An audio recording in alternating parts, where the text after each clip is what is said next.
ഉണ്ടാക്കി. ഈ റിദാൻ ബാസിൽ ഇവൻ ചെയ്തിരുന്ന ബിസിനസ്സിൽ, ഷാനിന്റെ മുതലാളി ചെയ്തിരുന്ന ബിസിനസ്സിൽ ആ പങ്കാളിത്തത്തിൽ നിന്ന് ഇവനെ ഒഴിവാക്കിയാൻ റിദാൻ ഇടപെട്ടു എന്നൊരു കള്ളക്കഥ ഉണ്ടാക്കിയിട്ടാണ് കേസ് കൊടുത്തത്. ബഹുമാനപ്പെട്ട മുഖ്യമന്ത്രിയോട് ഈ കാര്യങ്ങൾ പൂർണ്ണമായും ഞാൻ വിശദീകരിച്ചു, എഴുതി കൊടുത്തു. ഈ അന്വേഷണത്തിന്റെ ഭാഗമായി അത് വന്നു. SIT അന്വേഷിച്ചുകൊണ്ടിരിക്കുമ്പോഴാണ് 4 ദിവസം മുമ്പ് ഇടവണ്ണ പോലീസ് മഞ്ചേരി കോടതിയിൽ ഒരു പെറ്റീഷൻ ഇടുകയാണ്. എന്താ പെറ്റീഷൻ? വിചാരണ സ്റ്റേജിലാണ്. വിചാരണ നിർത്തിവെച്ച് ഞങ്ങൾക്കിത് വീണ്ടും പുനരന്വേഷണം ഇടവണ്ണ പോലീസിന് നൽകണം. കാരണം റിദാൻ ബാസിലിന്റെ ഫോണുമായി ബന്ധപ്പെട്ട ചില സൂചനകൾ കിട്ടിയിട്ടുണ്ട്. കോടതി അനുവദിക്കും, സ്വാഭാവികമാണ്. അപ്പൊ വീണ്ടും ഈ കേസ് തേച്ച് മാച്ച് കളഞ്ഞ അതേ പോലീസിന് തന്നെ വീണ്ടും അത് കൈമാറി. ഈ സ്ഥിതിയാണുള്ളത്. ഇത് പറഞ്ഞാൽ എന്തായി? ഇപ്പൊ PV അൻവറായി എല്ലാ കള്ളത്തിലും. ഇപ്പൊ ബക്കർ പറഞ്ഞിട്ടില്ലേ ഏതൊരു അൻവറിന്റെ കാര്യം? അപ്പൊ നിങ്ങൾ നോക്കണം, ഈ രീതിയിലാണ് കാര്യങ്ങൾ നടന്നു പോകുന്നത്. ഇതിനെതിരെ പ്രതികരിക്കാൻ കോഴിക്കോടിന്റെ സമൂഹം താഴെ ഇറങ്ങി വരേണ്ടതുണ്ട്. പ്രതികരണശേഷി നഷ്ടപ്പെട്ടിരിക്കുന്നു. എല്ലാവർക്കും സ്വന്തം കാര്യമാണ്. ഇത് സാമൂതിരിയുടെയും കുഞ്ഞാലി മരക്കാരിന്റെയും നാടാണ്. മറന്നു പോകരുത് കോഴിക്കോട്ടുകാർ. ഇപ്പൊ മനാഫ് അർജുൻ നമ്മൾ കണ്ടില്ലേ, എങ്ങനെയാണ് നമ്മൾ ആ സ്റ്റോറി അല്ലെങ്കിൽ ആ സംഭവങ്ങൾ നമുക്ക് വിവരിക്കാൻ കഴിയുമോ? അതാണ് മതസൗഹാർദ്ദം.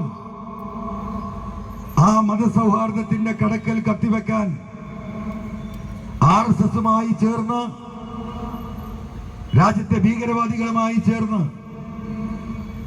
ഒരു സമൂഹത്തെ ആകെ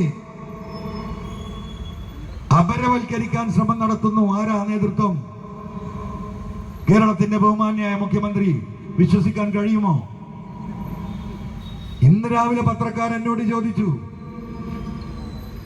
ഏക സിവിൽ കോഡും പൗരത്വ ഭേദഗതിയുമായി ബന്ധപ്പെട്ട വിഷയത്തിൽ ഇടതുപക്ഷ ജനാധിപത്യ മുന്നണി എടുത്ത നിലപാട് അതും ആത്മാർത്ഥതയില്ലാത്തതായിരുന്നോ എന്നൊരു ചോദ്യം.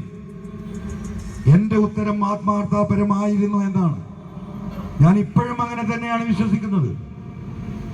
ഈ കാര്യങ്ങൾ ഈ രീതിയിൽ മാറി മറിയുന്നത് കഴിഞ്ഞ 1.5 വർഷക്കാലത്തിനിടക്കാണ്. അതാണ് പാർട്ടി അന്വേഷിക്കേണ്ടത്. പാർട്ടി അത് അന്വേഷിച്ച് കണ്ടെത്തണം. PV അൻവറിനെ ഈ കള്ളക്കടത്ത് സംഘത്തിന്റെ സപ്പോർട്ടറായി മാറി ആ PV അൻവറാണ് ഇതിന് പിന്നിലെന്ന് ഇവിടെ മുഖ്യമന്ത്രിയും പാർട്ടി സഖാക്കളും നാടായ നാട് മുഴുവൻ, ഗ്രാമങ്ങളായ ഗ്രാമങ്ങൾ മുഴുവൻ നിങ്ങൾ പറഞ്ഞു നടന്നിട്ട് നിങ്ങൾ വിജയിക്കാൻ പോകുന്നില്ല. ഞാൻ ഈ വിഷയം ഏറ്റെടുക്കുന്ന ഈ നാട്ടിലെ സാധാരണക്കാർക്ക് വേണ്ടിയാണ്. ഈ പോലീസിംഗിന്റെ ഭാഗമായി കേരളം ഈ ഗവൺമെന്റിനെ വെറുക്കുന്നു, ഈ പാർട്ടിയെ വെറുക്കുന്നു, ഇടതുപക്ഷ ജനാധിപത്യ മുന്നണിയെ വെറുക്കുന്നു. ജനങ്ങളുമായി ബന്ധപ്പെട്ട് പ്രവർത്തിക്കുന്ന എല്ലാവരെയും ഈ പോലീസിന്റെ ഇമ്മോറൽ ആക്ടിവിറ്റീസ്, ഇല്ലീഗൽ ആക്ടിവിറ്റീസ്, മനുഷ്യത്വരഹിതമായ പെരുമാറ്റം, ഈ പാർട്ടിയോടും ഈ മുന്നണിയോടും ഉണ്ടായിരുന്ന അടുപ്പം ഇല്ലാണ്ടാക്കിയിരിക്കുന്നു. രാവിലെ 7 മണിക്ക് കോഴിക്കോട്ട് അങ്ങാടിയിലേക്ക് ഒരു ഓട്ടോറിക്ഷയുമായി ഇറങ്ങുന്ന ഒരു ഓട്ടോറിക്ഷ തൊഴിലാളി ജീവിതത്തിന്റെ 2 അറ്റം മുട്ടിക്കാൻ വേണ്ടി രാവിലെ ഉദിക്കുന്ന വെയില് വൈകുന്നേരം പടിഞ്ഞാറ് അസ്തമിക്കുന്നത് വരെ ആ വെയിലിന്റെ ചൂടേറ്റ് ഈ വഴിയോരങ്ങളിൽ ഒരു യാത്രക്കാരനെ കാത്തിരിക്കുന്ന ലക്ഷക്കണക്കിന് ഓട്ടോറിക്ഷ തൊഴിലാളികൾ നമ്മുടെ നാട്ടിലുണ്ട്. വൈകുന്നേരം